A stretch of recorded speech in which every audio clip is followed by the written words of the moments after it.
Hukuman mati untuk koruptor. Prabowo ledakan bom kebijakan, pejabat panik.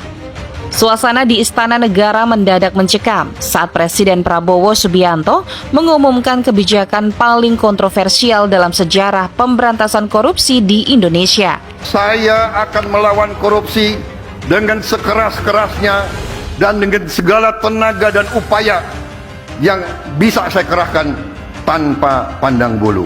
Dengan suara baritonnya yang tegas, ia menyatakan bahwa mulai hari ini, siapapun yang terbukti mencuri uang negara, bahkan hanya Rp1, akan menghadapi hukuman mati. Pernyataan tersebut langsung meledak seperti dinamit di tengah ruang konferensi yang dipenuhi pejabat dan jurnalis. Banyak yang awalnya mengira ini hanyalah retorika kampanye yang tak akan pernah terwujud. Namun dalam hitungan menit, kebijakan ini resmi dituangkan dalam peraturan pemerintah pengganti Undang-Undang Perpu, memberikan kewenangan luar biasa bagi Kejaksaan Agung dan Komisi Pemberantasan Korupsi KPK untuk menindak para pelaku tanpa ampun. Reaksi pun beragam. Media sosial meledak dengan dukungan dari masyarakat yang sudah muak dengan korupsi. Namun di sisi lain, banyak pejabat mulai gelisah. Beberapa langsung mengecek ulang laporan keuangan mereka, sementara yang lain bahkan dikabarkan mengalami serangan jantung akibat ketakutan. Di kantor-kantor pemerintahan, suasana berubah drastis.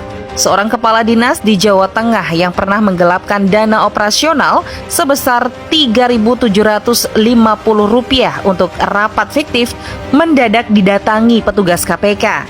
Pejabat yang dulu menganggap uang kecil bukan masalah, kini justru bisa berakhir di hadapan regu tembak.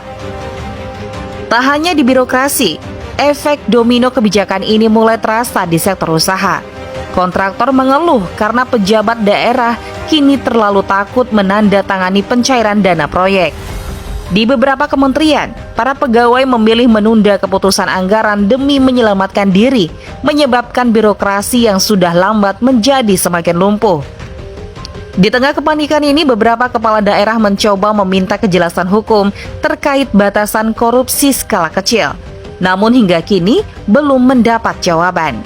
Sementara itu KPK mulai kewalahan menangani ribuan laporan yang masuk, sebagian besar justru berasal dari para pejabat yang ingin menyelamatkan diri dengan menyerahkan kolega mereka sendiri.